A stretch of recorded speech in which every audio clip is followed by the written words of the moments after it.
galera esperta, aqui é o professor Beto Brito do canal Literatura Legal e hoje nós iremos falar de uma obra importantíssima da literatura brasileira, um livro chamado Senhora. Senhora faz parte do romantismo, pertence a um autor chamado José de Alencar e é um dos livros mais cobrados em vestibulares do Brasil inteiro, por isso eu decidi fazer um resuminho aqui para vocês, certo? Antes de mais nada, temos que saber que esse livro faz parte do romantismo. Então, se ele faz parte do romantismo, ele carrega alguns elementos que são típicos da época literária pelo qual ele foi produzido, que são sentimentalismo, uma linguagem popular, adequada ao público que consumia, que era a burguesia, nacionalismo, presente em que, professor? Nessa linguagem popular, que é uma linguagem mais brasileira, nos aspectos de valorização da natureza, idealização dos personagens, isso aí é fundamental. São personagens traçados a partir principalmente da beleza física, se estão na moda, são ricos e o eventual final feliz. Essas são qualidades típicas de obras românticas.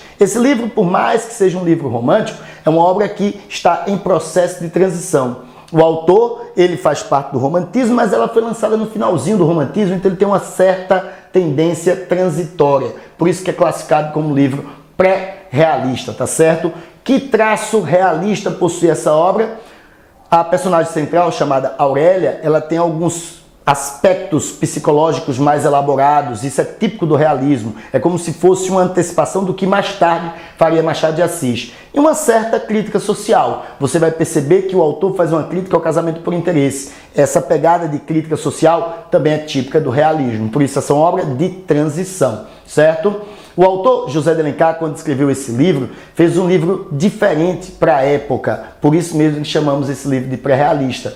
Essa obra é uma obra que chamamos de obra de perfil da mulher, porque as obras urbanas de José de Alencar, ele teve a predileção por colocar personagens centrais heroínas. Então são mulheres dentro da sociedade carioca do final do século XIX, tentando provar, certo, que merecem respeito de uma sociedade machista, patriarcal, como era a sociedade brasileira do século XIX, tá certo? Então esse livro é conhecido como livro de perfil da mulher ou livro de perfil feminino. Algumas características técnicas dessa obra que você não pode esquecer. Por exemplo, o foco narrativo. O foco narrativo é feito em terceira pessoa, portanto o narrador da obra é observador, ok? Qual o ambiente que a obra transcorre? O Rio de Janeiro, do Segundo Império, a corte de Dom Pedro II. Portanto, essa obra se passa no presente. As obras urbanas do romantismo, como Senhora, por exemplo, são obras que geralmente se passam no presente, ok? Essa se passa no presente,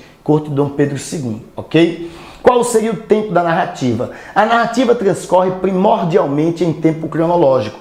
Ela tem um certo começo, meio e fim. Na verdade, o livro é dividido em 4 partes. As 4 partes são 4 grandes capítulos que têm títulos relacionados a uma transação comercial. É a grande crítica que o autor faz ao casamento feito por interesse, porque as partes são o preço, posse, quitação e resgate. São as 4 partes: preço, posse, quitação e resgate. Essas partes, elas não são todas cronológicas. A primeira parte é cronológica, a segunda representa um flashback na vida do personagem, e aí a terceira e quarta são cronológicas. Então tem um flashback aí, que é uma forma de revelar porque tudo aquilo está acontecendo. Quando eu falar do enredo, você vai entender bem por que ele tem esse flashback na segunda parte. Ó, preço,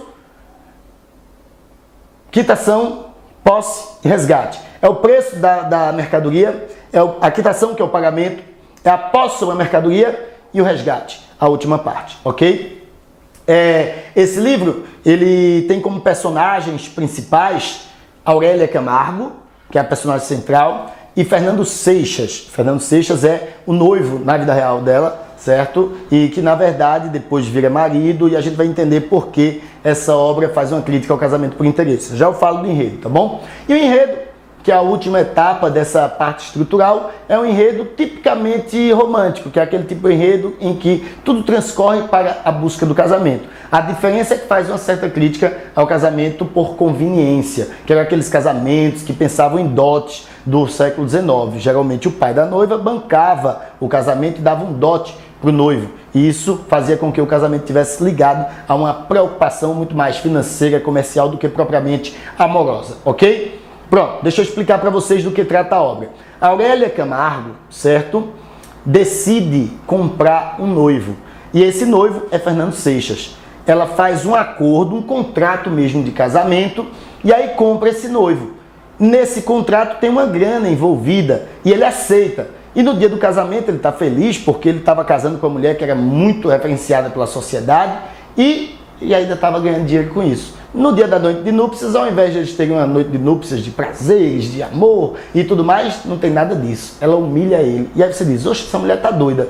E aí é que começa a segunda parte, porque foi o preço que ele se deu, certo? No começo. Ela paga esse preço. E aí então a quitação é a segunda parte, que é mostrando por que ela fez isso. Aí é a retrospectiva, volta ao passado e mostra que Aurélia era muito pobre e era noiva desse mesmo Fernando Seixas. Mas Fernando Seixas percebeu que ela era pobre e ele não queria, ele queria uma ascensão a partir do casamento, uma ascensão social. E aí ele dá um chutão na bunda de Aurélia. E aí fica justamente tentando ter um casamento por conveniência. E aí vai casar com uma mulher chamada Adelaide, que era mais rica e tudo mais. Só que do nada, coisas de romantismo, Aurélia, certo, termina recebendo uma herança de um avô que ela nem conhecia, que o relacionamento da mãe dela com o pai dela foi um relacionamento às escondidas e tudo mais, e ela recebe e fica milionária do dia para a noite. E aí milionária, o que é que ela decide fazer? Se vingar de Fernando Seixas. Aí você entende porque ela, no dia da noite de núpcias, deu aquele escracho nele. E aí então, começa a terceira parte, que é justamente a posse sobre o produto, a propriedade. Certo? Então, por isso que o nome do livro é Senhora, porque ela será a senhora e ele será o servo. Ela vai pisar, humilhar ele, até que chega um momento que ele não suporta mais, decide ganhar dinheiro de maneira muito honesta, vai juntando dinheiro para poder adquirir o seu resgate, que é a última parte, resgate. E aí então, no momento final, na cena final do livro, ele devolve o dinheiro a ela e ela percebe que aquela coisa de devolver o dinheiro por parte dele teria sido uma forma de se redimir da falha que ele teve no começo, que era ser interesseiro, e ela perdoa ele. Por quê? Porque ela perdoa, professor, ela devia ter esmagado ele. Porque, na verdade, o romantismo trabalha com redenção, minha gente. O ato dela de se vingar não é um ato bonito para o romantismo, não tem nada de idealizado nisso. Então, ela se redime, esquecendo a vingança, e ele se redime, esquecendo o dinheiro. E viveram felizes para sempre. Típico final romântico. Final feliz. Por isso que essa obra é considerada romântica, porque ao final nós temos um final feliz em que os personagens passam por um processo de redenção. Espero que vocês tenham gostado desse resumo da obra Senhora de José de Alencar, um dos livros mais cobrados de vestibulares do Brasil inteiro. Curte, compartilha e se inscreve no nosso canal. Valeu, tchau!